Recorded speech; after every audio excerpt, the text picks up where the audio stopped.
Yay! Crispy pata and lechon kawali. Pero mga kapuso, this time, healthier version daw po ito mga kapuso. Ay, gusto niyo yung ganon? Of course! Dahil sa halip na nakasanayan po nating deep fry, ang crispy pata at lechon kawali nila dito ay bake. O, diba? So, less oil, less din po ang taba, more kain. Ayan, mukhang mapapalaban tayo ngayong umaga mga kapuso. At syempre mga Pinoy pa naman, favorite na putahe po yan, mga putok-batok.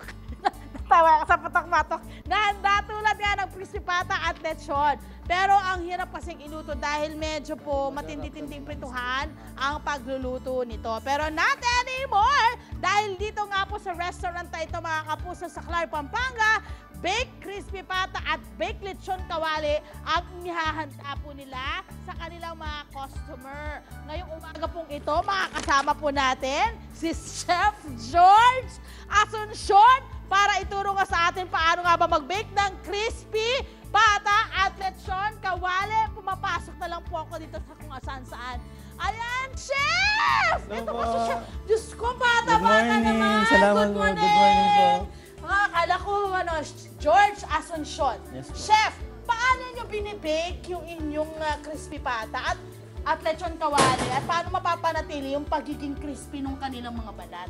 Sige po, start po natin Okay. sa pag-season po ng ating pata. Ah, isi-season mo na. Season po natin siya. Ano yung mga seasoning yan? Parang, ano ba, sikreto ba yan? Di naman po, salt and pepper lang po siya. Ah, talaga? Opo. Salt and pepper lang? Wow! Kasi yung mismong pork po, mayroon talaga siyang natural na flavor. Oo. So, di natin siya kailangan i-mask ng iba't ibang klase ng spices. Parang probinsya lang ang peg. Okay, Opo. syempre, pagkatapos niyan, pag nalagay na natin yung ating mga spices, pag nirap na sa kanya, yung next natin gagawin, ano yung susunod? Kailangan natin siyang lagyan ng maraming holes or butas. Ah, para pumasok doon yung flavor. Para pumasok yung flavor. Okay. Tsaka lumabas yung sarili niyang fat. Dahil Okay. unlike sa natural na ginagawa natin, 'di ba? Pinapakuluan natin siya ng matagal sa tubig. Kailangan natin siya ngayong labas yung own fat niya. Okay. So dahil di tayo Pakukuluan din ba natin yan? opo, steam po ba? Steam lang. Hindi mo siya i-direct sa tubig. Opo. Ganun, chef. Ay, ang galing. I love it. Tapos po nun, ito na. Ito Meron na yung kaming bubutasan. special na pambutas. Ay, Pero may kung sa social. bahay, pwede namang tinidor. Okay lang. Parang mahirap ang tinidor. Feeling ko. Baka yung mga dulo ng ng kutsinyo. Yun, pwede rin. Ito, pero available naman siguro yan sa mga... Opo, sa mall. Nabila lang Hindi naman. kaya guys, may sarili kayo, mga pako. Oh. Lagyan mo lang sa isang kahoy, lusot nyo doon. O, ayan, may sarili na kayo. So, ganyan lang siya. Gano'ng Opo. katagal ang pagkaganyan mo pagbubutas? Basta siguro basta pinakamaraming butas na kaya nyo gawin. Yun ang dapat mong gawin. Kasi mas maraming butas, mas crispy po siya. Yung pala yun? Oo. Salamat ha. Binibigyan mo na sa amin yung mga style mo dyan. Okay, pagkatapos na, pag nalagay mo na yung paminta at asin at nabutasan na natin ng isang damakpak, anong gagawin mo naman dyan, Chef? Steam naman po natin siya. Steam, Opo. okay. Saan yung steam yan? Dito sa malaking steamer nila. Okay. Ay, buongga, na-steam na nila. Imagine! Kala ko yung turbo pala. Okay. So may nakadalawang naka-steam na, guys. Actually, kahapon pa po nila yung steam. Gano'ng katagal mag-steam? Mga 1 hour. 1 hour lang yan? Opo. Grabe, ang bilis naman. Okay, pagkatapos, pag na-steam na siya, Chef, Pag na-steam na po siya, bali... ang galing na na-steam lang. Kaka-idea tayo, no? Tinan nyo, hindi sila madamot. Hindi sila madamot sa sikreto.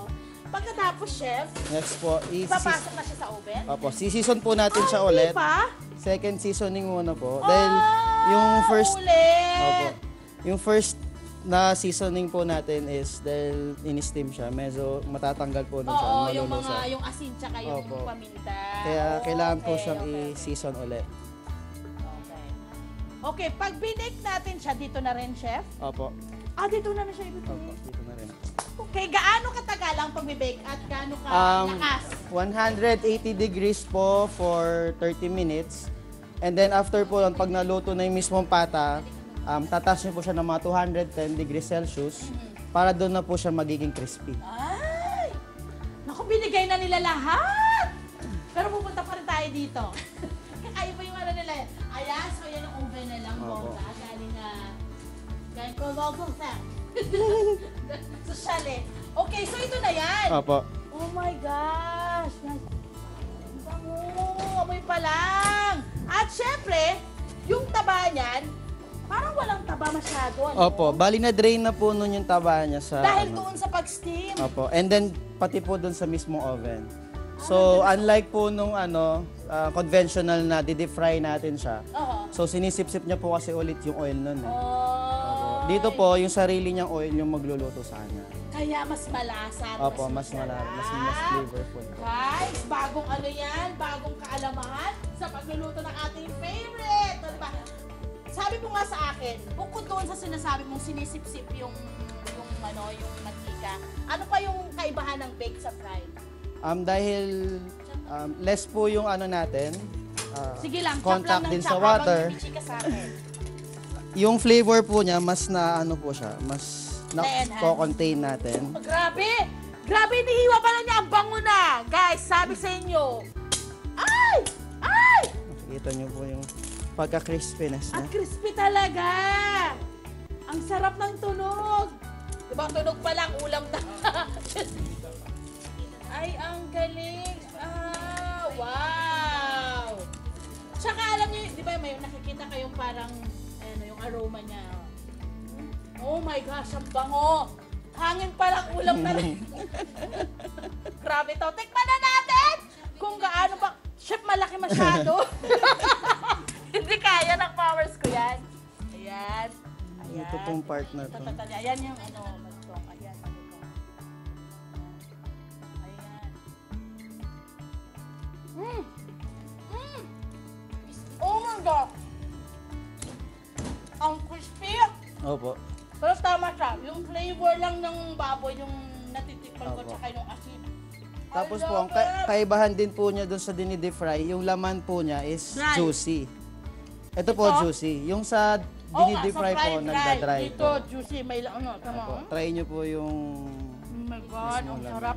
Nangangamay na tayo. Pasensya na po sa mga... Oh my gosh, inat. Pero dead man na. Ang sarap! Oh my gosh, guys! Tuloy-tuloy lang po ang malutong na umaga po ninyo at masarap na umaga ninyo. Tutok lang kayo dito sa ating nag-iisang pambansang morning show. Ang Don't Talk When Your Mouth is Full. Ang hirit.